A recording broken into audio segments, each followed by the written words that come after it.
উট একমাত্র প্রাণী পানি পান করার পর সবটা খাইয়া হজম করে না, তার লাঞ্চের কাছে আলাদা একটা চেম্বার আছে, ওই চেম্বারে কিছুটা পানি সেখানে সে রিজার্ভ রাখে। গেল 1 নম্বর। 2 নম্বরে পাওয়া গেল অক্সিজেন। প্রাণী জগৎ বাতাস থেকে অক্সিজেন গ্রহণ করে আর কার্বন ডাই অক্সাইড করে এটাকে বের করে দেয়। উট একমাত্র প্রাণী অক্সিজেন যতটা গ্রহণ করে ততটা ছেড়ে দেয় না, প্রত্যেকে কিছুটা জমা করে রাখার জন্য তার বুকের মধ্যে একটা জায়গা আল্লাহ একটা চেম্বার তৈরি করেছেন, ওখানে অক্সিজেন জমা থাকে, একদিকে পানি আর একদিকে অক্সিজেন শ্বাস প্রশ্বাসের জন্য। কারণ কি? কারণ হলো মরুভূমিতে বালুর ঝড় হয়, যাকে আরবিতে বলা হয় সাইমুম, বালুর ঝড়। এই ঝড় যখন শুরু হয় তখন একটানা ঝড় চলতে থাকে 2 দিন 3 দিন 1 সপ্তাহ চলতে থাকে। মানুষেরা টের পেয়ে যার যার আশ্রয় গ্রহণ করে। উট তো মরুভূমিতে চড়ে বেড়ায়, সে এইটাকে পালাবে কোথায়? সে বাঁচবে কি করে মরুঝড়ের মধ্যে? বালির ঝড়, বৃষ্টির মতো বালি পড়ে গাড়ি ডুবে যায়, পাহাড় ডুবে যায়, এই অবস্থা হয়ে যায়। উট বাঁচবে কি করে? আল্লাহ রাব্বুল আলামিন উটের দেহ তৈরি করার সময় এমন ব্যবস্থা করে দিলেন, উট যখন টের পায় বালুর ঝড় হবে, সঙ্গে সঙ্গে তার সামনের 2টা পাও দিয়া বালু সরায় দিয়া তার মাথার গলার অর্ধেকটা বালুর মধ্যে ঢুকায় দিয়া 5 দিন 7 দিন যেন থাকতে পারে, পানি আর অক্সিজেনের জন্য, সে যেন মারা না যায়। এর জন্য আল্লাহ রাব্বুল আলামিন তার বুকের মধ্যে পানি আর অক্সিজেন রাখার ব্যবস্থা করেছেন। আফালা ইয়ানজুরুনা ইলাল ইবিলি কাইফা খুলিকাত, কেমনে উট বানাইছি দেখো নাই? সুবহানাল্লাহ বলে। আল্লাহ রাব্বুল আলামিন তার এই বিশাল সৃষ্টি, আকাশ জমিন, গাছপালা, তরু লতা, কীট পতঙ্গ, সাগর নগর সব তৈরি করে তারপরে আল্লাহ তাআলা বলছেন, এবার তাকাও আমার আকাশের দিকে, তাকাও আমার জমিনের দিকে। আল্লাযী খালাকা সাবা সামাওয়াতিন তিবাকা মা তারা ফি খালকির রহমানি মিন তাফাউত। তাকাও আমার আকাশের দিকে, তাকাও আমার জমিনের দিকে। আল্লাহর নাম আল্লাহ, বলেন তো। আল্লাহ নয় কিন্তু, আল্লাহ হচ্ছে অশুদ্ধ, শুদ্ধ হচ্ছে আল্লাহ। বলার সময় মুখটা গোল হয়ে যাবে। বলেন তো, সবাই উচ্চারণ করেন আল্লাহ, আবার বলেন আল্লাহ, আবার বলেন আল্লাহ। সুবহানাল্লাহ, কি মধুর নাম, কি মজার নাম। কোন বান্দা যদি অন্তরের অন্তঃস্থল থেকে একবার যদি বলে আল্লাহ, আল্লাহ রাব্বুল আলামিন 70 বার সাড়া দিয়ে জিজ্ঞেস করেন, বান্দা কি চাও আমি শুনছি। আল্লাহ হচ্ছে ইসমে জাত, আর সিফাতি নাম হচ্ছে বাকি 98টা নাম। মোট ওয়ালাহুল আসমাউল হুসনা, আল্লাহ তাআলা রয়েছে পবিত্র নাম, অনেক নাম, 99টা নাম। কয়টা নাম? আল্লাহ হচ্ছে ইসমে জাত। এই যে আমরা অনেক সময় খোদা বলি, খোদার কসম, খোদার কিরা, খোদা হাফেজ বলি না আমরা? এই খোদা শব্দ যতটা সম্ভব এই শব্দ উচ্চারণ থেকে বিরত থাকা উচিত, কারণ আল্লাহর 99 নামের মধ্যে খোদা বলে কোনো শব্দ নাই। কেউ যদি 10 লক্ষ বার খোদা বলে, একবার আল্লাহ বলার সমান হবে না, হবে না। কেমন খোদা বলে আল্লাহ নিজের নামকে পরিচিত করেন নাই। আল্লাহর নাম হচ্ছে আল্লাহ। আল্লাহর নাম কি? তো একবার আমার প্রোগ্রাম হলো ক্যালিফোর্নিয়া, লস অ্যাঞ্জেলেস। এখানে আমার 3 দিন প্রোগ্রাম। তারা একটা দিন আমাকে রাখলো সাইট সিন দেখার জন্য। আমাকে নিয়ে গেল লস অ্যাঞ্জেলেস থেকে সান দিয়েগো। সান দিয়েগো হচ্ছে প্যাসিফিক ওশানের পাশে। এইখানে আছে সি ওয়ার্ল্ড, অর্থাৎ সমুদ্রের মধ্যে যা কিছু আছে তা তারা সেখানে উঠায় রাখছে। বিশাল জায়গা, দেখতে অন্তত 4 দিন লাগে পুরো এলাকা দেখতে। তা আমার হাতে সময় 5 ঘন্টা, 5 ঘন্টা আমাকে দেখতে হবে। আমি বললাম গুরুত্বপূর্ণ জিনিসগুলি আমার দেখা হবে। তো নিয়ে গেল। এই আপনাদের মাঠটা যত বড়, এরকম একটা বড় পুকুর, সেই পুকুরের মাঝখানে আছে একটা ওয়াল, আর ঠিক মাঝখানে আছে একটা মঞ্চ, আর 10,000 লোক বসতে পারে এরকম একটা গ্যালারি। ওরকম একটা গ্যালারিতে আমাকে বসালো টিকিট কাটায়া, ওখানে মাছের খেলা দেখানো হবে। যারা খেলা দেখাবে তারা হাতে তুড়ি দিল, সঙ্গে সঙ্গে দুটি মাছ ওই পাশ থেকে তারা ভিতরে বড় গেট আছে, সেই গেট দিয়ে এপারে চলে আসবে। আমি লক্ষ্য করলাম খেলা যারা দেখাবে তাদের মুখের কথা, বাঁশির আওয়াজ, হাতের ইঙ্গিত মাছে বোঝে। মাছটার বুকটা সাদা, একদম সাদা, আর পেছনের দিকটা কালো। যখন উঁচু হয় তখন মনে হয় কোনো সৌদি প্রিন্স হবে, কালো কাপড় গায়ে দেয় সাদা জামার উপরে, ঠিক ওরকম মনে হয়।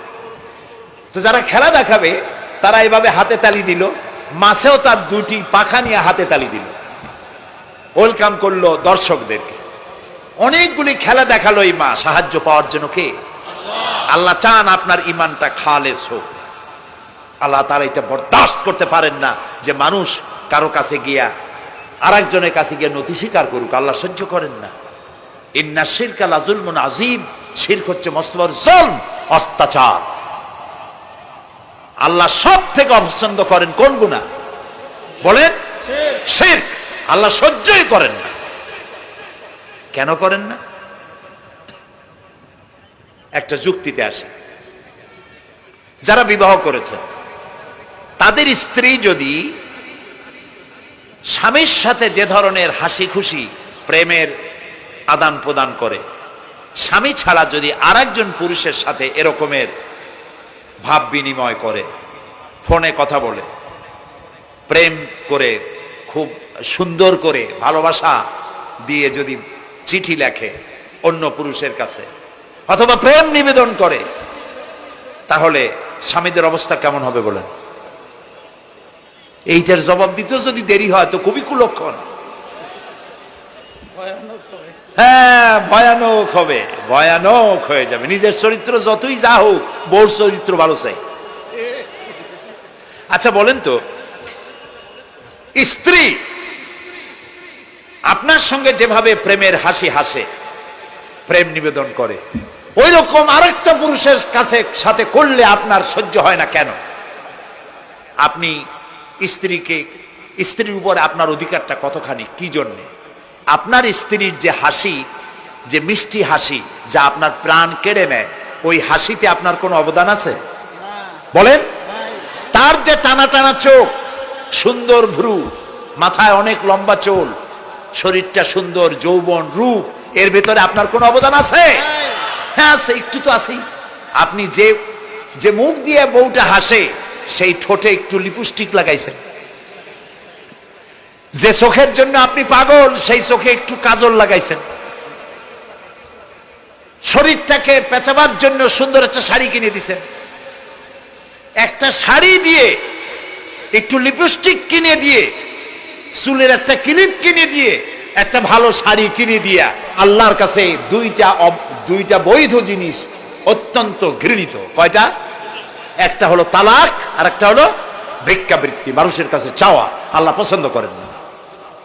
তো ভিক্ষুক ঘুরতেছে, একটা লোক বলল, মিয়া তোমার তো সারা জীবনই খরচ করতে দেখি। খরচ করবো না, করবো কি? যার কাছে যাই সে দেয় 4 আনা 2 আনা 1 টাকা, এর বেশি তো দেয় না। তেই দিয়ে আমি কেমনে বড় লোক হবো? কয় যে তুমি বাদশারে চোখে দেখো না, বাদশারে চোখে দেখো না। কয় বাদশার কাছে কি আমার মতো লোক যাইতে পারে নাকি? কল না, যাইতে হবে, যাও। বাদশা একবার যাবা, এমন দেওয়া দেবে জীবনে আর তোমার খরচ করা লাগবে না। পাতি শিয়ালের পিছনে ঘুরে তো লাভ নাই। পাতি শিয়ালে খায় মুরগি, তোমার একটা ঠ্যাং দেবে, দাঁতের খেলালের কাজও হবে না। বাঘের পিছনে ঘোরো, বাঘে খায় গরু আর হরিণ, একটা রান দিলে তুমি 1 সপ্তাহ খাইতে পারবে। কাজে ঘুরতে গিয়েও বোঝা উচিত কার সাথে ঘুরি। তো বলছে বাদশার কাছে যাও। তো বাদশারে পাবো কই? কই তো দেখলাম কেবল মসজিদে ঢুকলো। তারপরে ফকির গিয়ে দাঁড়ায় আছে বারান্দায়, দেখে যে উনি বাদশা ভেতরে বসে হাত তুলে আছে ভাবে, আর চোখ দিয়ে পানি পড়ে দাড়ি ভিজে ভিজে পড়তেছে। নামাজ শেষ করে, মোনাজাত শেষ করে বাদশা বেরিয়েছেন। কোন বাদশা? শাহজাহান। বাইরে আসার পর ফকির বলল, আসসালামু আলাইকুম বলে ফকির রওনা করছে। বাদশা বলে, দাঁড়াও, তুমি যে রওনা করলা, তোমার তো ভিক্ষুক মনে হয়, আর লোকেরা যারা ভিক্ষুক না তারাও তো আমার কাছে চায়, আর তুমি তো ভিক্ষুক, চাইলে না কেন কিছু? ভিক্ষুক বলে, জাহাপানা আমি কিছু চাইতে এসেছিলাম আপনার কাছে, কিন্তু আপনার করুণ অবস্থা দেখে আমার জ্ঞানের চোখ খুলে গিয়েছে। আমি দেখতে পেলাম আমি যার কাছে চাইতে এসেছি, আমি তো কান্দি না, হাতও পাতি নাই। যার কাছে চাইতে আসলাম দিল্লির সম্রাট, আবার কোন সম্রাটের কাছে হাত পেতে ভিক্ষুকের মতো কি জানি চায়, আর চোখ দিয়া পানি পড়ে দাড়ি ভিজে ভিজে পড়ছে। আমার জ্ঞানের চোখ খুলে গেছে, দুনিয়ার বাদশার কাছে আর চাইবো না। বাদশা কান্দে যে বাদশার কাছে, তার কাছেই চাইবো। প্রিয় ভাই সব, এই জন্যে জিহেন সাফ করে ফেলুন। দুনিয়ার কোন মানুষের জন্য, মানুষের কাছে নয়, কোন কবরে নয়, কোন কারো কাছে নয়, আল্লাহ তাআলার কাছেই আমরা নামাজের মধ্যে ঘোষণা করেছি, ইয়াকা না'বুদু ওয়া ইয়াকা নাস্তাঈন। আল্লাহ তাআলা, তোমার একমাত্র ইবাদত করি, তোমার কাছেই সাহায্য চাই।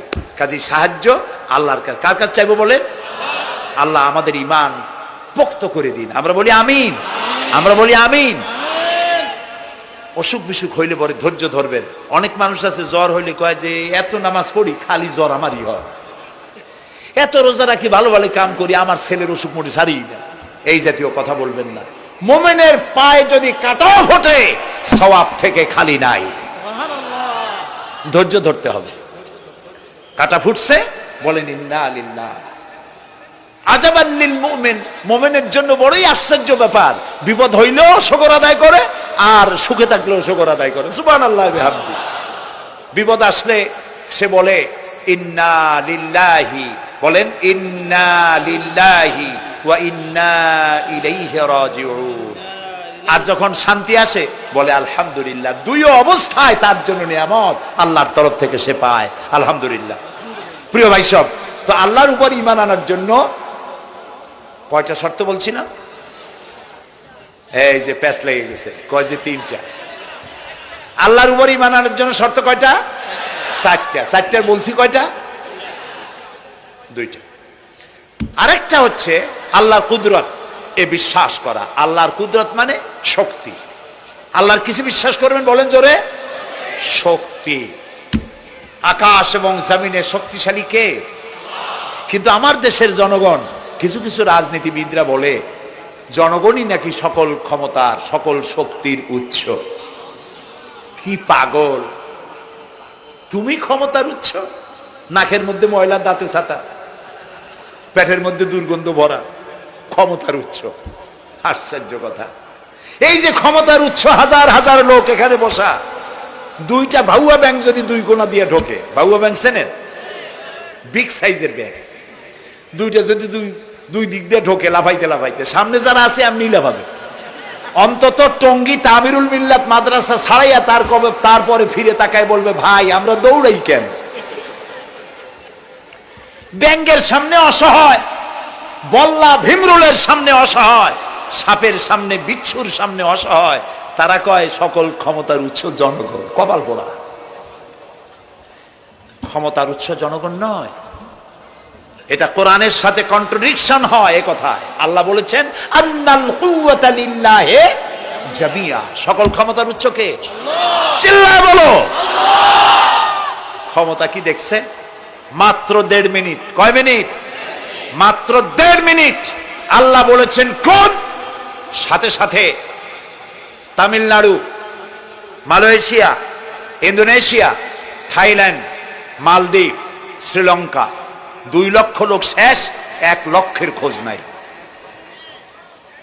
সমুদ্রের পানি 33 ফিট উঁচু হয়ে এসছে। সুবহানাল্লাহ কই দিচ্ছে করে না? বিজ্ঞানীরা বলেছেন ভারত মহাসাগরের তলদেশে ফাটল ধরেছে, ওর কয়েক কিলোমিটার নিচে ভূমিকম্পের উৎপত্তি হয়েছে। ভারত মহাসাগরের পানি 3 হাত না 4 হাত, কত কিলোমিটার আল্লাহ জানে। এই কয়েক কিলোমিটার নিচে যে মাটি, সেই মাটিরও কয়েক কিলোমিটার নিচে ভূমিকম্পের উৎপত্তি। জিন্দাকে মারতে পারেন, মরুভূমিতে ফুল ফুটাতে পারেন। সুবহানাল্লাহ। যা খুশি তাই করতে পারেন। এই শক্তি সহকারে আল্লাহকে বিশ্বাস করতে হবে। চতুর্থ নম্বরে আল্লাহর হুকুম এবং হাকাম, আদেশ নিষেধ। আমি আল্লাহরে বিশ্বাস করি, এই কথার কোনো দাম নাই যদি তার আদেশ না মানি, এই কথার কোনো দাম নাই যদি তার নিষেধকে আমি আমার জীবনে প্রত্যাহার না করে চলতে পারি। মুসলমান বলে দাবি করার কোনো মূল্য নেই। একদিকে নামাজ পড়ি, আর একদিকে ওজনে কম দেয়, খাদ্যে ভেজাল দেয়, বেপরদা করি, মিথ্যা কথা বলা হয়, ওজনে কম দেয়, খাদ্যে ভেজাল দেয়, জমিনের আইল ঠালে আমানতের খেয়ানত করে, আল্লাহর হুকুম মানা হলো না, রসুলের আদেশ মানা হলো না। আল্লাহর উপর ঈমান আনার জন্য চতুর্থ শর্ত হচ্ছে আল্লাহ যা বলেছেন মাথা নত করে মেনে নিতে হবে। প্রিয় ভাই সব, পৃথিবীর 48টি মুসলিম দেশ কাদিয়ানীদেরকে নন মুসলিম মাইনরিটি হিসেবে ঘোষণা দিয়েছে রাষ্ট্রীয়ভাবে। সৌদি গভর্নমেন্ট আইন পাশ করেছে, কিয়ামত পর্যন্ত কাদিয়ানীরা মক্কা মদিনায় প্রবেশ করতে পারবে না। বিগত 100 বছরের ভিতরে কোনো কাদিয়ানী মক্কা মদিনায় ঢুকতে পারে নাই।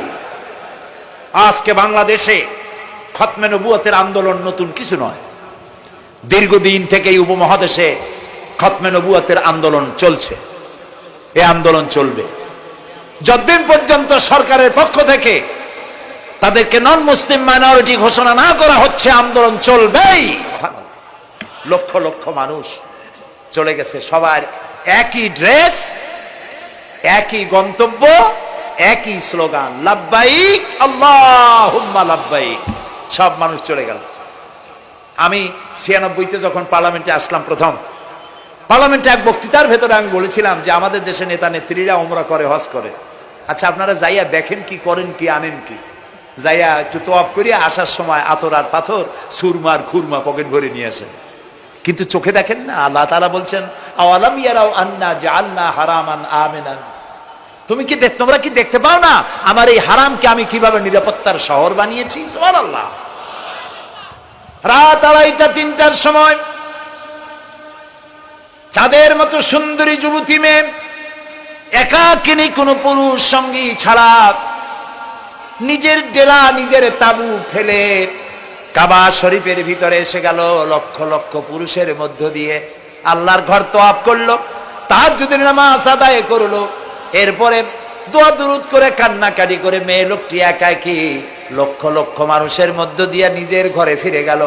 কোন পুরুষের একবার তার চেহারার দিকে নজর পড়েছে তো দ্বিতীয়বার তার রূপ উপভোগ করার মতো সাহস কারো মনের মধ্যে জাগে না।